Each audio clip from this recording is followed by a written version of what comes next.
There are certain moments in pop culture that feel like turning points. Instances where everything changes because the artist on stage not only accepts an award but also redefines what it means to be at the forefront of a movement.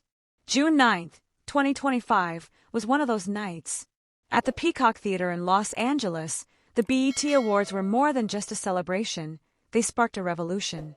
At the heart of that energy was Kendrick Lamar, a man whose words challenge systems and whose visuals reshape genres. The evening was his, not just for the awards he received, but for what those awards symbolized. Welcome to Celebrity Cookies, where the tea is always hot and the stories come with sprinkles of surprise. Make sure to subscribe, leave a comment with your take on the story. The night began with a buzz, not only from fans eager to see the stars but also from an anticipation that something extraordinary was about to unfold. Celebrating its 25th anniversary, the BET Awards featured a lineup that showcased decades of Black music, culture, and influence. From the moment Kevin Hart took the stage, it was evident that the night would blend respect with raw energy. However, no one, not even Kendrick Lamar's most devoted fans, could have predicted the profound impact he would have. Kendrick entered the night as a frontrunner and left as a legendary figure in the BET legacy. His win for Best Male Hip-Hop Artist was expected, but his acceptance speech shattered that expectation like a bolt of lightning. He spoke not from arrogance, but from a place of reverence for legacy. BET has always ensured they represent the culture accurately, he stated, and always placed me in the heart of what we embody. That phrase, the heart of what we embody, lingered in the air, resonating not as a mere slogan but as a mission. His victory for Best Album of the Year was arguably the most impactful moment of the night. The album wasn't just any collection of songs, it was a powerful statement, capturing the post-pandemic Black American experience through Kendrick's incisive perspective. With precision, he dissected layers of generational trauma, systemic challenges, and cultural renewal. Winning the award was not just a personal achievement, it was a validation of culture. The album didn't follow trends, it redirected the narrative. The audience erupted in applause, yet amidst the cheers, there was a moment of reflective silence. Everyone in that theater understood they had just witnessed a significant milestone. Kendrick wasn't finished yet. His controversial track, Not Like Us, which started as a diss aimed at Drake, transformed into a broader cultural anthem celebrating resilience and addressing accountability, while also exposing long-hidden issues within hip-hop. The visuals, co-directed with his longtime collaborator Doechii, showcased cinematic excellence.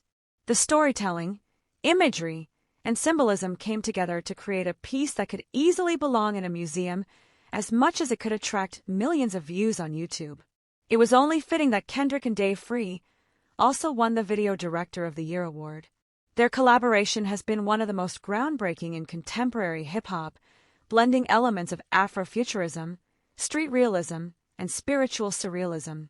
BET's recognition of their work not only celebrated their current achievements, but also signaled confidence in their future contributions. The message was unmistakable. Kendrick and Free are not just capturing the moment, they're shaping it. Throughout the evening, tributes to the past highlighted the progress of the BET Awards over the years. Host Kevin Hart set the tone by acknowledging the ceremony's 25-year legacy, seamlessly balancing humor with respect and emphasizing the importance of the night. "This isn't just a stage," he remarked. "This is the heart of the culture." The show honored its origins through music, beginning with a medley from R&B legend Ashanti. Her performance evoked a time when vulnerability and rhythm dominated the mainstream. Her rendition of Foolish enveloped the theater in a warm, nostalgic ambience, paving the way for other throwback acts that not only entertained but also marked significant moments in cultural history. Mustard performed Ballin', a song from the 2000s that remains a staple in clubs and summer playlists. Amory's One Thing resonated as if it had never left the airwaves, while Bow Wow's performance of Like You had the audience singing along to every lyric. These performances were more than just entertainment, they were living memories. In the midst of it all, there was recognition for icons who have made contributions across various fields. The BET Ultimate Icon Award was presented to a diverse group of figures: gospel innovator Kirk Franklin, vocal legend Mariah Carey, comedic talent and Oscar winner Jamie Foxx, and cultural icon Snoop Dogg. Each honoree represented a unique aspect of Black creativity and influence. Stevie Wonder's presentation of Jamie Foxx's award was especially touching. Foxx, who has kept a low profile since his health scare in 2023, took the stage, visibly moved. "I have to be honest," he said, his voice shaking. "When I saw the in memoriam, I thought, that could have been me." His heartfelt words resonated deeply as he confronted his own mortality while being celebrated. For a lifetime of contributions, it was one of the most genuine and human moments of the evening. Yet, the show maintained its energy, seamlessly changing tone while preserving its essence. Rising star Doechii confidently accepted the Best Female Hip-Hop Artist Award, aware that her voice resonates beyond the stage. Her acceptance speech took an unexpected but impactful direction. Citing the protests against ICE and the unsettling presence of military forces in Los Angeles, she posed a poignant question. What kind of government is it when every time we exercise our democratic right to protest, the military is sent against us? Her words didn't just resonate, they reverberated. Here was a young artist using her platform not for applause, but to confront the very systems that enable that applause. It served as a reminder that the BET Awards, despite their glamour, remain deeply connected to the realities of Black America. All of this revolved around Kendrick. Even when he wasn't on stage, the night was his. His presence was not a shadow but a guiding light.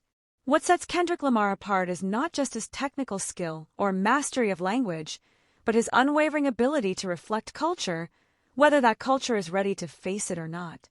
The Not Like Us moment was particularly significant. What began as a diss track questioning Drake's credibility and cultural relevance transformed into an anthem of self-definition for South Central and, by extension, for Black communities nationwide. The track's powerful beat, filled with sharp critiques and subtle messages, evolved into a rallying cry for independence, authenticity, and reclamation. BET's recognition of it as Video of the Year was not merely an acknowledgement of artistic excellence, it was a declaration that the network supports truth, even when it is controversial. Dave Free's influence on the video was equally crucial. The way the scenes unfolded, sometimes chaotic, sometimes pristine, reflected the volatility of the track's themes. Together, he and Kendrick crafted more than just a music video. They created a visual exploration of identity, loyalty, and the ramifications of empire building in the rap industry. As the show neared its end, the significance of the evening became undeniable. Kendrick's performance concluded the event, and it was more than just a performance. It was a theatrical experience. Opening with 30 for 30, set against a minimalist stage bathed in red light, he transitioned into Not Like Us with such intensity that it felt as if the ceiling might collapse. A rotating group of dancers moved with military precision, as if choreographed by chaos itself. It was part concert, part sermon, part act of rebellion. Between verses, Kendrick broke the fourth wall and addressed the crowd directly. "We not here to play safe," he said. "We here to say something." And he did, over and over again. Each track stacked upon the next, and with each performance, the room got louder, yet more reflective. Even the celebrities in the front row, seasoned artists and actors used to the spectacle of awards season, seemed locked in, emotionally and mentally. It's not every year that an artist wins multiple top awards at the BET ceremony and manages to deepen the cultural conversation in the same breath. But Kendrick Lamar isn't every artist. The way he folded victory into vision, the way he stitched honor into accountability, turned the awards into something greater than golden trophies. He reminded everyone that this isn't just entertainment. It's a record of who we are, who we've been, and who we might dare to become. As the credits rolled and the lights dimmed, the audience exited the Peacock Theater buzzing, not just from what they'd seen, but from what they'd felt. They had witnessed something rare, a convergence of power, politics, and performance that refused to flinch. And at the center of that convergence stood a man not asking for flowers, but planting new ones. Kendrick Lamar didn't just win the night. He reshaped it. I'd love to hear your thoughts on this situation, so please share your opinions in the comments. Also, don't forget to like, subscribe, and turn on notifications to stay updated on the story.